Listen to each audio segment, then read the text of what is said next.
Hello and welcome to another manga spotlight, or in this case, a manhwa spotlight, because this is a Chinese manga. And this is My Wife is from 1,000 years ago. It is a webtoon, or as MangaDex likes to label it, a long strip, for anyone who's not familiar with that. Webtoon, aka long strips, are usually done in Chinese and South Korean manhwas. There are some Japanese, but it's usually mostly Chinese and South Korean. And they are usually colorized all the way through, and they are vertical strips. So rather than reading from left to right, you're reading from up to down. Usually, webtoons are, like their name, they're not done to be in physical format, but rather something that you read digitally online. So because of that, like I said, the strips usually go up to down. So you just kind of scroll to read the scripts rather than reading from left to right, like regular mangas. So yeah, this is My Wife is from 1,000 years ago. I will say that title is kind of a lie, as well as some of the tags that you see here, especially the romance. Because at the time of this recording, there's been 27 chapters released. There will probably be more by the time this recording comes out. But at this point in time, there is no wife and there is no romance. But we'll get into that in a little bit. Let's go through the summary. Jiang He, a girl from the Tang Dynasty, traveled through 1,000 years and appeared in front of Xu Qing. Fate brought together this love that spanned 1,000 years. Everything the girl was familiar with has become history. Relatives, friends, and enemies have all been left behind 1,200 years ago. The boy is unreserved and leads the girl to start a new life. Pain, confusion, cheers, and laughter will remain in this new world. So yeah, there's no love at this point in time. This is more a, I guess, fantasy, but it's more of a slice of life.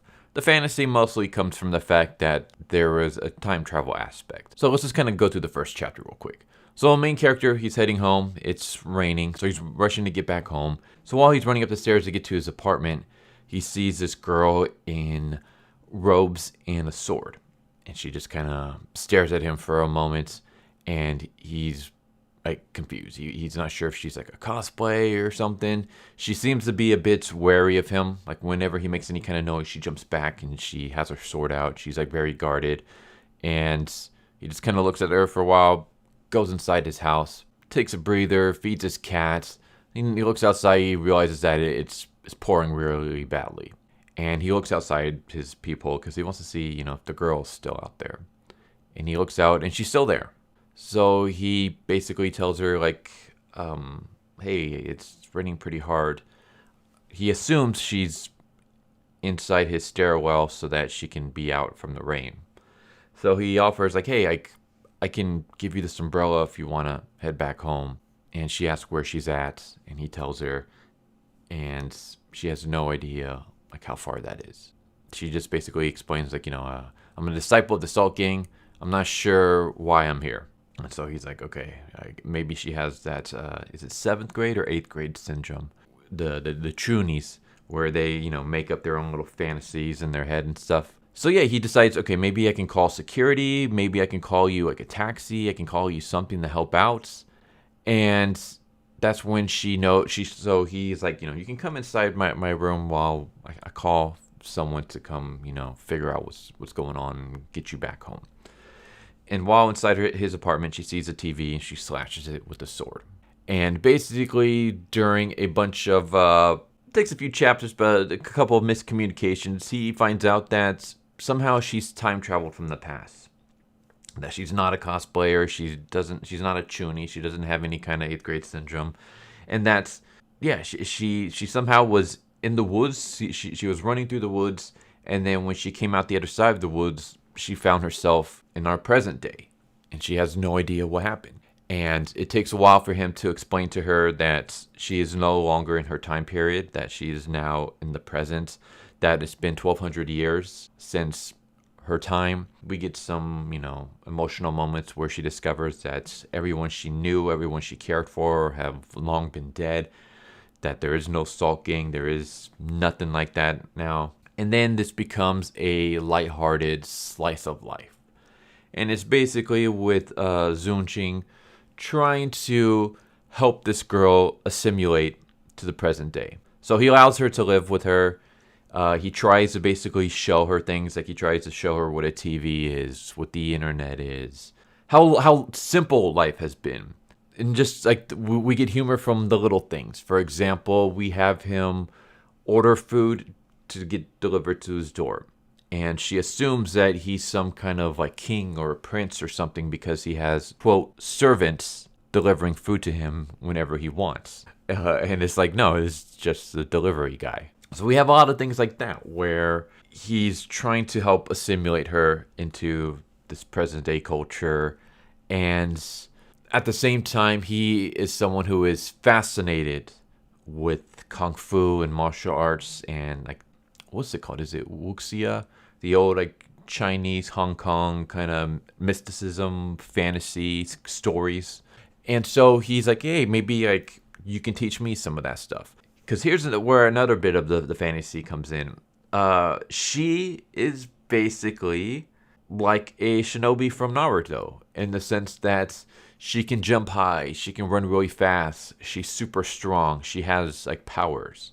I guess back then in ancient China, they had almost like, jujitsu powers, and then over time it got lost. Like it's a lost art, and now no one knows about it.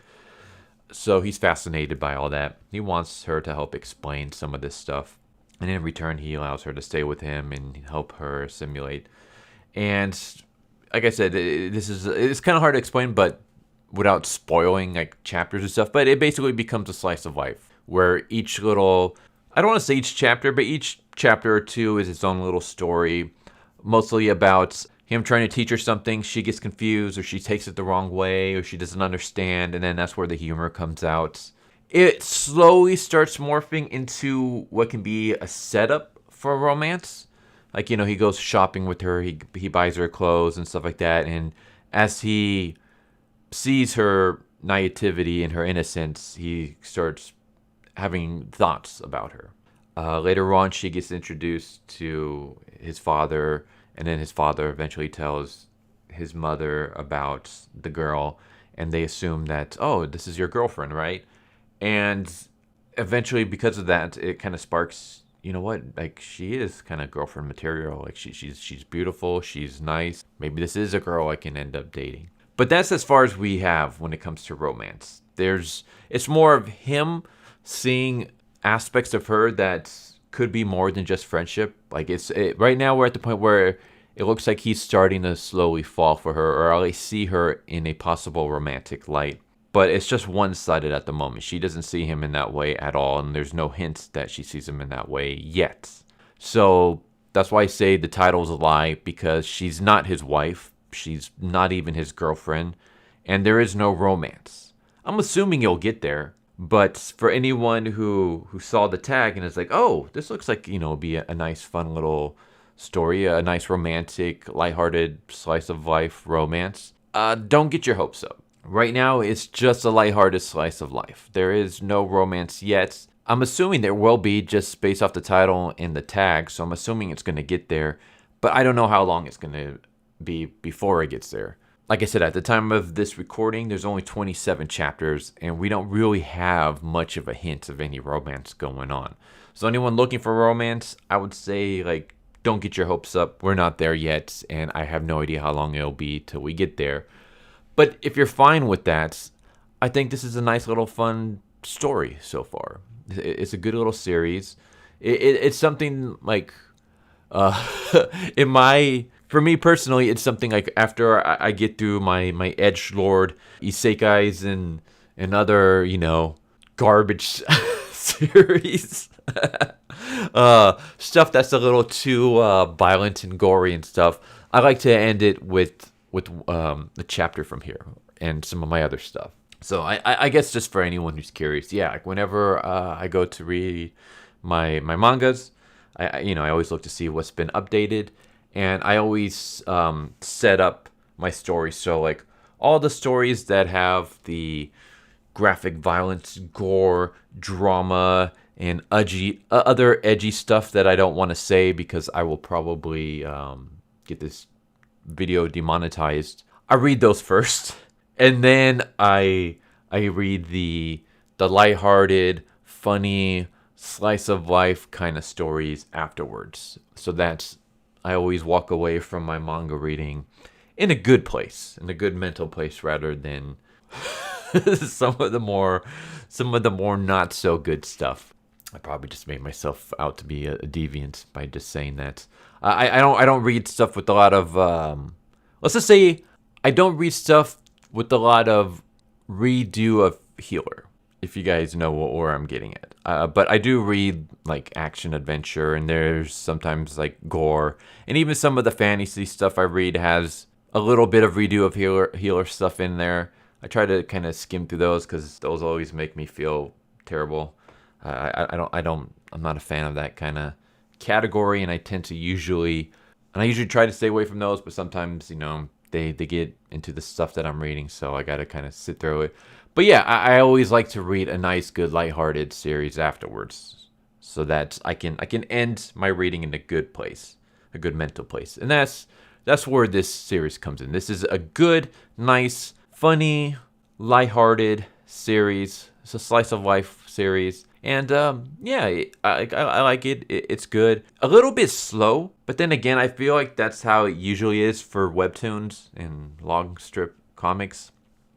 I don't know if it's just because of the format, but I always feel like it takes a while. Like one chapter of a manga will usually be about like 3 or 4 issues, or 3 or 4 chapters of a webtoon. At least the webtoons that I've seen, that's how the pacing usually comes across to me. So yeah, maybe I'm just reading the wrong webtoons, but webtoons always seem to be more slowly built than manga. But yeah, there you go. My wife is from 1,000 years ago. Like I said, I'm kind of just repeating myself at this point, but this is a nice, good, lighthearted slice of life manhwa series, and it's translated pretty well. The art's pretty good. Like, I don't really have any complaints. I think this is a good series to check out if you're looking for some more lighthearted stuff. So yeah, go give it a read, and I hope you guys enjoyed the video. And yeah, if you got any more lighthearted stuff, let me know. If you got anything, actually, let me know. I'm always down to check out pretty much any genre. But yeah, there you go. My wife is from 1,000 years ago. I hope you guys enjoyed the video. Tell me what you think, and I hope to see you next time. Take care, everybody. Later. So what'd you guys think of that video? I hope you guys enjoyed. If you guys haven't already, please subscribe, hit that bell for a notification, leave a like if you enjoyed the video. And if you didn't enjoy the video, thank you for watching it this far, and I hope the next video is more to your liking. Feel free to check out the playlist that you guys see, and I hope to see you guys next time. Later.